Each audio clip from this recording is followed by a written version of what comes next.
Lamiyaoy. Tamis. It's never too late to have fun and adventure.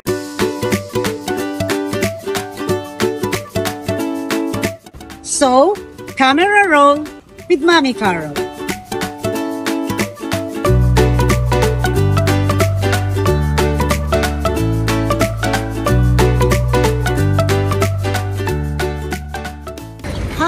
So right now I am here at General Santos City Airport and I'm so excited dahil andito na naman ako ngayon. So matagal po akong hindi nakabalik. So ngayon very excited ako and I'll show you later yung ibang area pa dito sa Jensen. See you!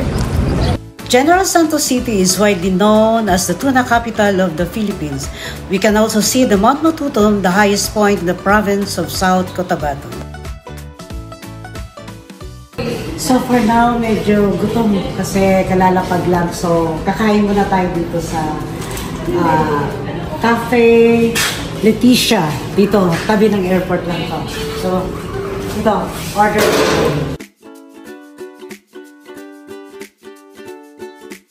This cafe is only a 5-minute walk from the airport, which serves food and coffee. The place is spacious. The food okay lang, however, they do not provide Wi-Fi and sockets for charging. Sarap, nakakagutom. This is American breakfast. Kaon ka, kaon.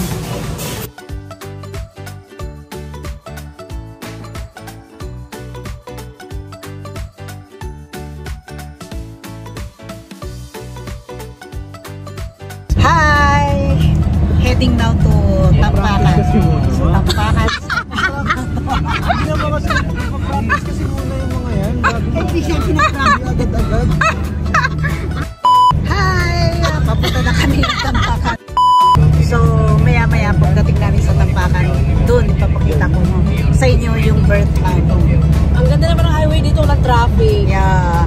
And also, napakalinis. So, ang ganda, no?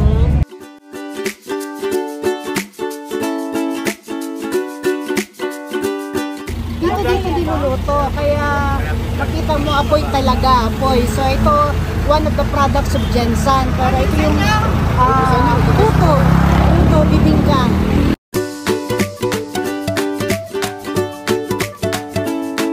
So ito, talagang pilit ng bugas, pilit.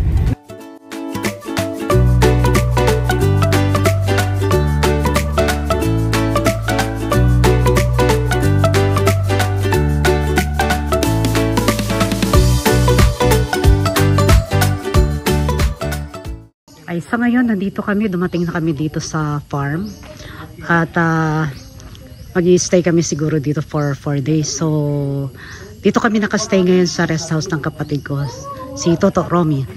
So, ito naman ang kanyang sasakyan. Ito yung pinapagamit niya sa amin ngayon para hindi mahirapang umakyat sa mga lubak. So, ito yung ginagamit namin ngayon para ikutin yung farm.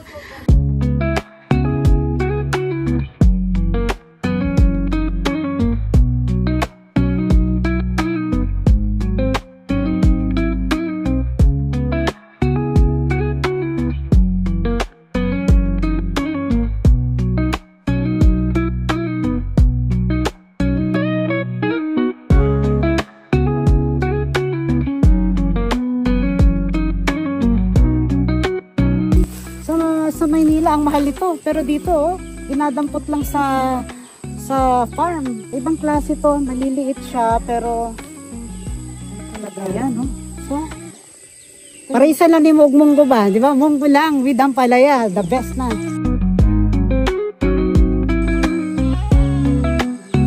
Oh, at last naanagid ko diri sa akong farm sa Lambayong, no?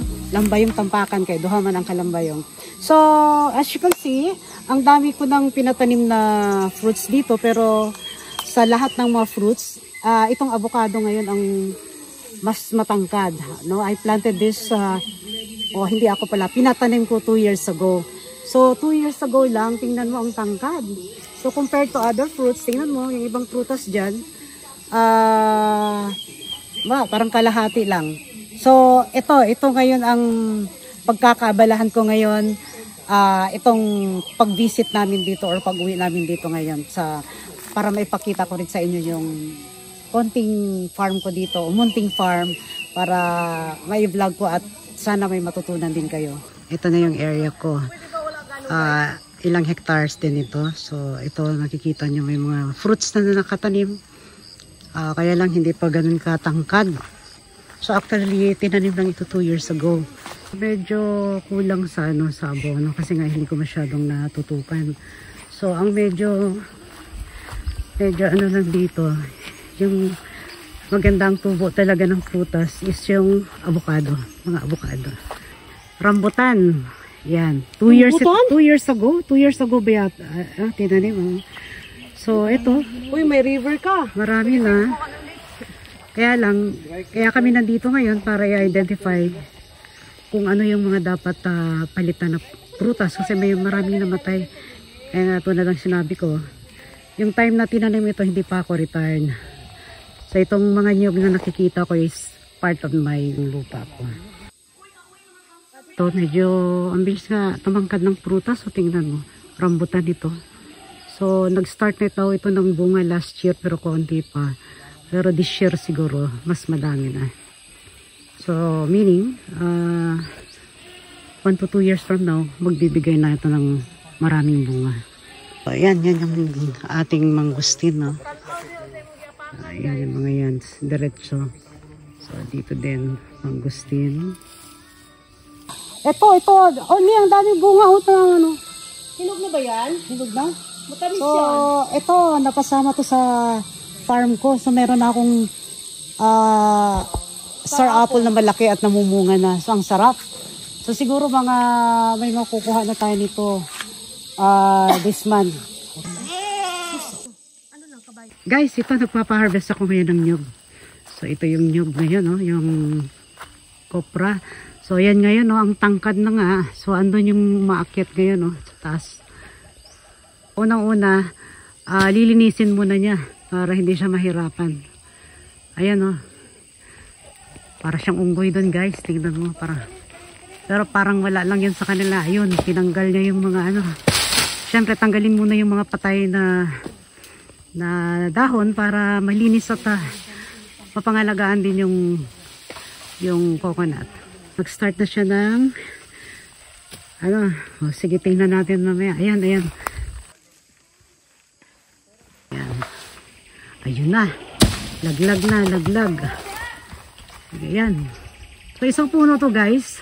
Kita nyo, ang daming na kuha lang sa isang puno. Ito. So, ganyan paano magkopra. Alam ko, relate yung iba dito na may mga nyugan. So, lalo na ang mahal ng kopra ngayon. So, dapat tayo lalo na tayo mga retiree, kung meron tayong farm.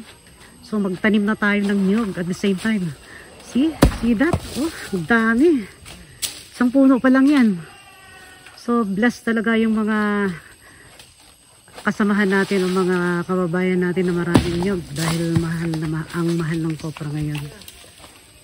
Under's hen. You know my hen. Sabaw sa buko. Ayan. Wala na guys. Tigas na So, guys. relate ba dari ang mga naay kalubihan? So, pag nauhaw, katulad ngayon, wala kaming dalang tubig. Inom na lang muna tayo ng sabaw ng buko. Buko is life. Good for our kidney. Relate ba mo? Ang sarap ng buko. Sarap? Matamis? Tamis. Oh, ito. Buko. Ang sarap. Hindi ko pa natikman. Ang sarap na. Lamiyaw tamis. Sarap. Nani sa Maynila, guys. Pero perting mahala. Dire mamulot ka lang. O, pausok muna tayo. Kasi ang daming kulisap.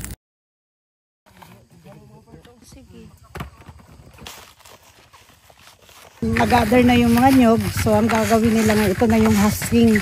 So, binabalatan ngayon. Ano gani ng husking koy sa Ilonggo? Gabunot. Oh, gabunot sila karon kay para mahimo nga bilog-bilog. Oh, yan bilog-bilog. So, ito yung process na tinatanggalan ng balat. So, tingnan nyo, napakabilis nilang magbalat, oh. Di ba mahirap yan, kuya? Ha? Mahirap pag hindi ka. Ha? Ilang nyug mabalatan mo sa isang minuto? Tingin mo, ilang nyug sa isang minuto? Mga 10. 10. Wow, astig 10. So, ganun guys. So, parang sa kanila, parang wala lang. Pero, kung baga sa Bisaya, daw sa waay lang, pero ara. O, no? So,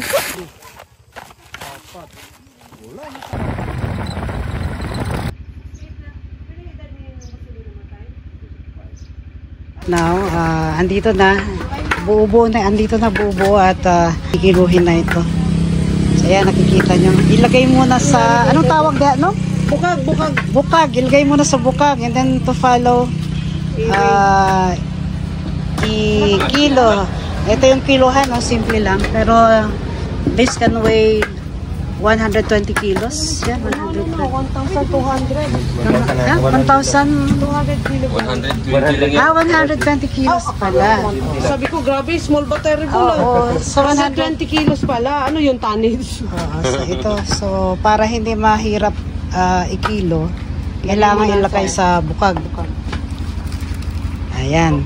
So, eto na. Yung isang bukag ay 66 rather. 66. Bilog-bilog pera dayon. Ano man nil nga bilog-bilog nil. Mas advantage ko man sa pera. Oh. Ito, kontra Kay sa agad ka agad meron ng pera. tapos panit, baligya, okay na. Okay. Logit, kupras. Kwarta na dayon. Mo daghan ng adlaw gasto. Oh, lagi. Time is gold. Joy, ngayon, magkano ang kilo na, pila man ang kilo karon sa ano? 12. 5-5. Wala ka, 12, abi na mo, naalala na ako kanil. Mura man lang ng mga 8 pesos or 10 pesos. Oo, good. Abot pa gini siya, gano'n, 5 pesos. Pag hindi siya talaga season, can you just imagine from 5 pesos to 12 pesos, no?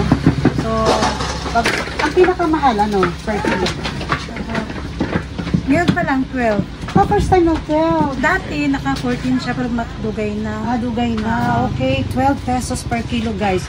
Etong ganito kalaki, ilang kilo to?